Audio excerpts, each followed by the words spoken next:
Jaya Radha Madhava Punya Vihari.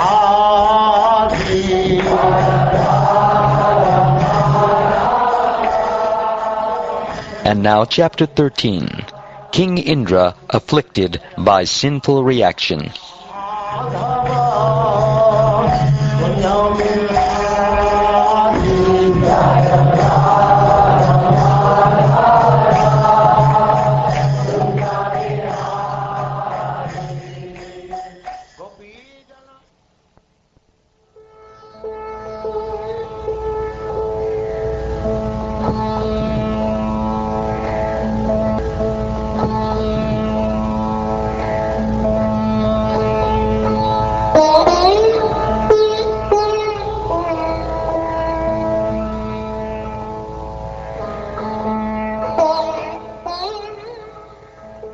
Sri Shukdev Goswami said, O King Pariksit, who are so charitably disposed, when Vritrasura was killed, all the presiding deities and everyone else in the 3 planetary systems was immediately pleased and free from trouble, everyone, that is, except Indra.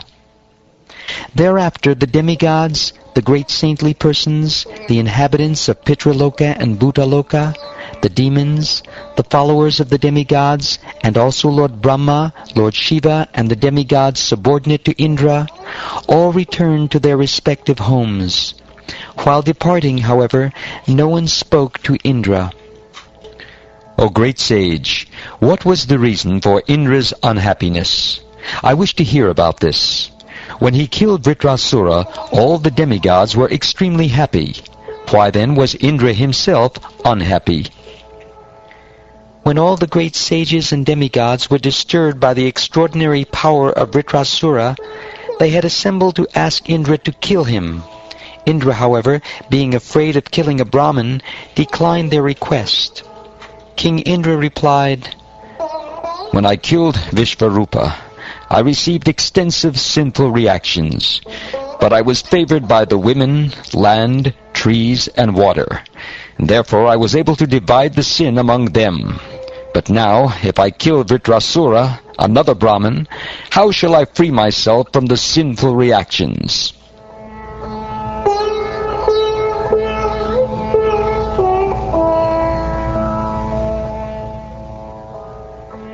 Hearing this, the great sages replied to King Indra, O King of Heaven, all good fortune unto you. Do not fear. We shall perform an Ashvamedha sacrifice to release you from any sin you may accrue by killing the Brahmin. O King Indra, by performing an Ashvamedha sacrifice, and thereby pleasing the Supreme Personality of Godhead, who is the Super Soul, Lord Narayan, the Supreme Controller, one can be relieved even of the sinful reactions for killing the entire world, not to speak of killing a demon like Vritrasura. One who has killed a Brahmin, one who has killed a cow, or one who has killed his father, mother, or spiritual master, can be immediately freed from all sinful reactions simply by chanting the holy name of Lord Narayan. Other sinful persons, such as dog-eaters and chandalas, who are less than Shudras, can also be freed in this way. But you are a devotee, and we shall help you by performing the great horse sacrifice. If you please Lord Narayan in that way, why should you be afraid? You will be freed even if you kill the entire universe, including the Brahmins, not to speak of killing a disturbing demon like Vritrasura.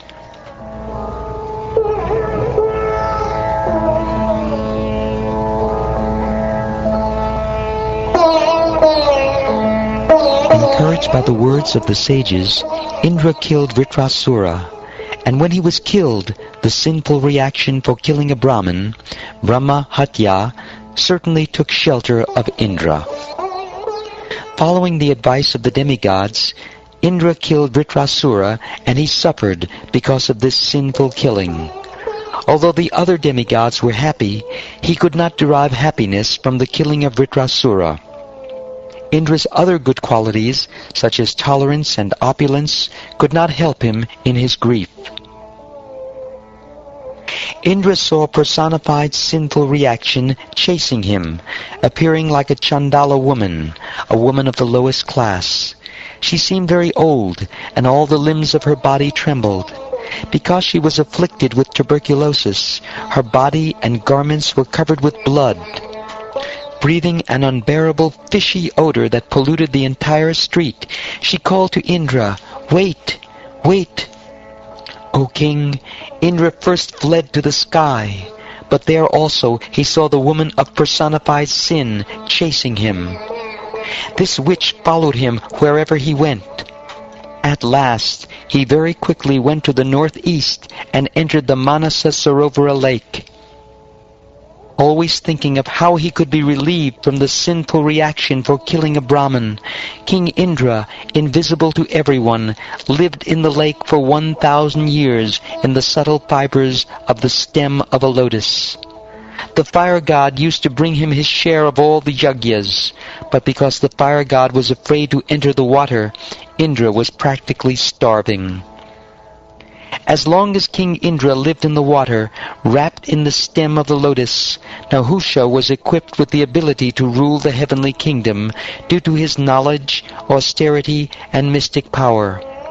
Nahusha, however, blinded and maddened by power and opulence, made undesirable proposals to Indra's wife with a desire to enjoy her. Thus Nahusha was cursed by a Brahmin and later became a snake. Indra's sins were diminished by the influence of Rudra, the demigod of all directions.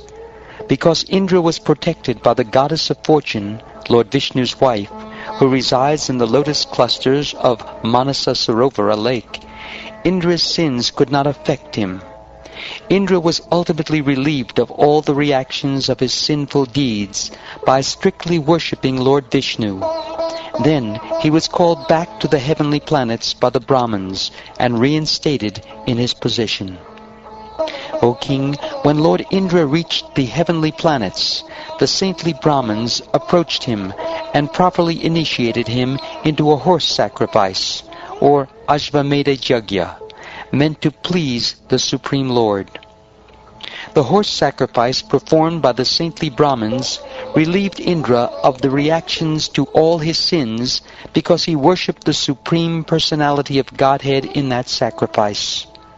O king, although he had committed a gravely sinful act, it was nullified at once by that sacrifice, just as fog is vanquished by the brilliant sunrise. King Indra was favored by Marichi and the other great sages. They performed the sacrifice just according to the rules and regulations, worshipping the Supreme Personality of Godhead, the Supersoul, the original person. Thus Indra regained his exalted position and was again honored by everyone. In this very great narrative, there is glorification of the Supreme Personality of Godhead, Narayan. There are statements about the exaltedness of devotional service. There are descriptions of devotees like Indra and Vritrasura. And there are statements about King Indra's release from sinful life and about his victory in fighting the demons. By understanding this incident, one is relieved of all sinful reactions. Therefore, the learned are always advised to read this narration. If one does so, one will become expert in the activities of the senses, his opulence will increase, and his reputation will become widespread. One will also be relieved of all sinful reactions. He will conquer all his enemies, and the duration of his life will increase. Because this narration is auspicious in all respects, learned scholars regularly hear and repeat it on every festival day.